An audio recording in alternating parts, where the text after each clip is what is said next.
রাজপথে সীমা লঙ্ঘনের জবাব দেয়া হবে এ কথা জানিয়েছেন ছাত্রলীগের সভাপতি সাদ্দাম হোসাইন। এদিকে বেলা 3:30টায় রাজু ভাস্কর্যের সামনে সমাবেশের কথা থাকলেও মধুর ক্যান্টিনের সামনে অবস্থান নিয়েছে সংগঠনটির নেতাকর্মীরা। স্বরাষ্ট্র মন্ত্রণালয় ঘেরাও করার লক্ষ্যে স্বরাষ্ট্র মন্ত্রণালয় দিকে এগিয়ে যাচ্ছে এবং এর সামনে ঠিক পুলিশ ব্যারিকেড দিয়ে রেখেছে। সেই চিত্রটি আপনাদের দেখানোর চেষ্টা করছি। পুলিশ মঞ্চের নেতাকর্মীরা মুখোমুখি অবস্থানে রয়েছেন এবং আপনাদের জানিয়ে রাখি স্বরাষ্ট্র বিক্ষোভ মিছিলটি রাজু ভাস্কর্য থেকে শুরু হয় এবং এই মুহূর্তে শিক্ষা চত্বরে এসে পুলিশের বাধার সম্মুখীন হয় এবং অপরে আপনারা দেখছেন এখানে পুলিশ তাদের সার্বিক যে প্রস্তুতি, guard, helmet, bulletproof jacket পরে এখানে ব্যারিকেড দিয়ে রেখেছে এবং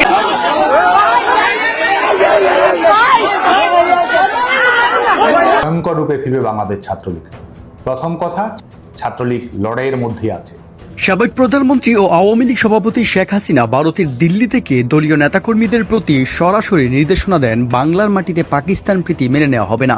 যারা জাতির গণহত্যা বলে পাকিস্তানকে সমর্থন করে তারা এই মাটির যোগ্য নয়। শেখ হাসিনার আহ্বানে সাড়া দিয়ে আওয়ামী লীগের সর্বস্তরের নেতাকর্মী এবং অঙ্গ সংগঠনের সদস্যরা রাস্তায় নেমে আসেন। দেশের প্রধান শহর থেকে শুরু করে জেলা, উপজেলা ও ইউনিয়ন পর্যায়েও বিক্ষোভ ও প্রতিবাদ সমাবেশ অনুষ্ঠিত হচ্ছে।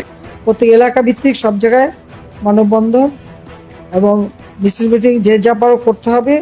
আর যদি রাস্তা নামতে না দেয় তাহলে হরতাল ডেকে দেওয়া, যার যার এলাকায় যেখানে যেখানে সুবিধা হবে এই হরতাল ডিক্লারেশন দিয়ে দেওয়া।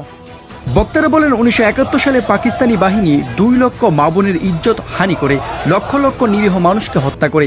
এই বর্বর পাকিস্তানিকে সমর্থন করতে পারে একমাত্র কুলাঙ্গার উপদেষ্টা ও ছাত্র জনতা, যারা এই জাতির আত্মত্যাগের মূল্য বুঝে না। আজকে হোক, 5 বছর পরে হোক, 10 বছর পরে হোক, এই পাপের শাস্তি আমাদের ভোগ করতেই হবে।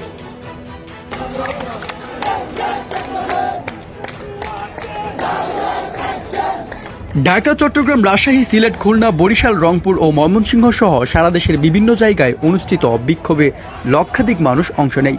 প্রতিবাদ সমাবেশে জাতীয় পতাকা, বঙ্গবন্ধুর ছবি এবং জয় বাংলা স্লোগানে মুখর ছিল সমগ্র জনপদ। আওয়ামী লীগের এক জ্যেষ্ঠ নেতা বলেন, এই দেশের মাটিতে যারা পাকিস্তানের হয়ে কথা বলবে তারা যতই উচ্চপদস্থে থাকুক না কেন, তাদের বিরুদ্ধে রাজনৈতিক ও সামাজিক প্রতিরোধ গড়ে তোলা হবে। একটি কথা বলতে চাই, আন্দোলন যাবে, আন্দোলন আসবে, বাংলাদেশ ছাত্রলীগ থাকবে এবং সব কিছুই মনে রাখা হবে, সব কিছুর জবাব দেওয়া হবে।